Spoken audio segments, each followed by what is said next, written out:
The scale of human impact on the earth has reached alarming levels, which threatens the long-term progress against poverty and the well-being of rich and poor nations alike.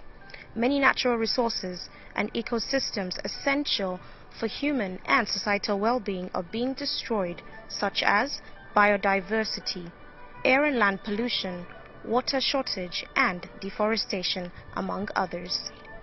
With less than 10 years left to achieve the Sustainable Development Goals, world leaders at the SDG Summit in September 2019 called for a decade action and delivery of sustainable development and pledged to mobilizing, financing, the enhancement of national implementation and the strengthening of institutions to achieve the goals by the target 2030. This rise in ocean heat last year is more than 20 times the amount of energy humanity has consumed since 2000. Meanwhile, as permafrost disappears and as tundra thaws earlier and freezes later, vast amounts of methane, a far more potent greenhouse gas than carbon dioxide, enter the atmosphere, accelerating global warming. Though the world is making progress towards affordable and clean energy, there is a need to focus attention on improving access to cleaner and safer cooking fuels and technology.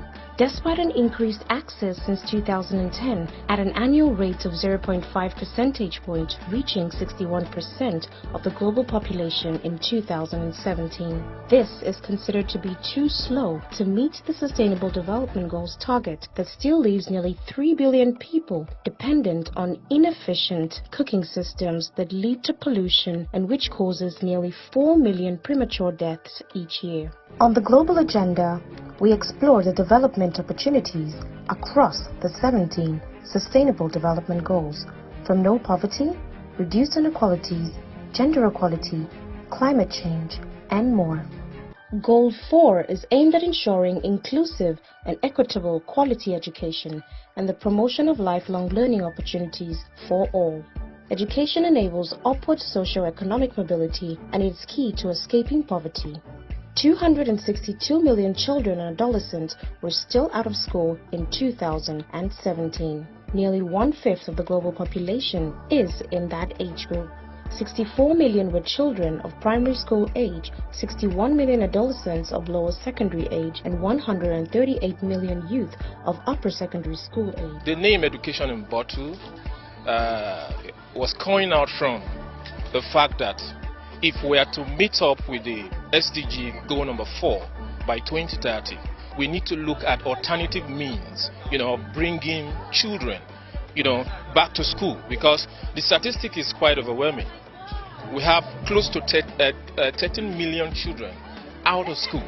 So we are looking at how to use alternative means to bring them back to school through, building learning centers, especially for this community that don't have schools. Many students with disabilities who are in school are excluded from learning because the curriculum has not been adapted to their needs or do not have access to assistive devices necessary for their learning needs. Inclusive education is designed to remove barriers from the educational system, encouraging access to equal education for all learners. It sits on the notion that it is more effective for students with special needs to have mixed experiences, leading to more success in social interaction and the future. According to the International Journal of Education, Learning and Development of May 2017, result findings concluded that obstacles militating against successful implementation of inclusive education for special needs children included social, economic, and emotional factors such as discrimination and negative attitude of society to students, unadaptable school environments, and financial constraints. Every sector needs to understand what disability is, and we need to understand what are their needs, what are the things we need to put in place to make sure they're fully included in all that we're doing, beyond just, let's just give them a quota, let's just try and help them somehow, let's give them hands down. They can't. Let's see the human being in them first. Let's see their intellectual capability. Let's know how we can move ourselves, move our space, move our person to fit into how they can function in our society, and that will be the beginner stage, which is the preparatory stage. We all have to be prepared. The access to the building itself, the ramp. Thank God for the accessibility. Yes, accessibility to the building, and thank God for the the acts in place already. Yeah. So when we look at all of those things, what are the things we can put? How can we really accept and prepare them for inclusive education? Now, when they're there, are we really including them? That's the question. We will give them all that they need. We'll beg, we'll move, we will do things to ensure that they learn, and they learn for sure. When we've done that, they will now we'll monitor what we're doing. Are we doing it right or not? If you're saying we are providing accommodation for children with special needs, for example, if a child cannot write, we're going to have him type out. We're going to have him talk about what he's trying to express during the classroom or during the assessment in the classroom.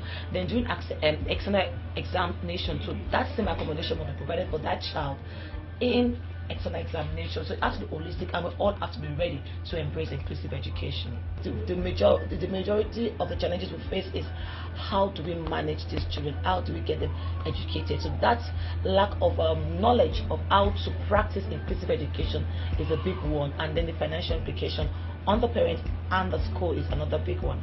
The United Nations Convention on the Rights of Persons with Disabilities recognizes the right to inclusive education for all. It states that there must be establishment of structures for education, accessible buildings, curriculum adjustments, institutions, and strengthening of laws, policies to ensure we all play our part in creating and preserving inclusive education for all. Well, inclusive education, where we are in the country, is I would say that yes, we've achieved the policy.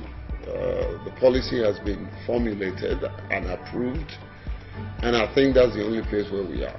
Implementation is the next step, and we haven't scratched it, apart from the fact that there are states and a few institutions who have taken it upon themselves to start the implementation process. But you ask me, generally speaking, officially, we're just at policy level.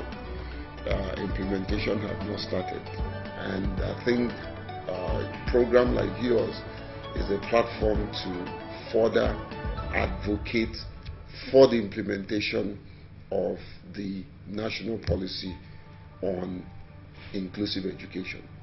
Nigeria is the second country in Africa to formulate the policy on inclusive education after South Africa. And South Africa has gone far in terms of implementation. There have been other countries that even borrowed a leaf from Nigeria that have surpassed us in terms of implementation. So, as far as I'm concerned, we're just on the drawing board. Yes, we have a policy.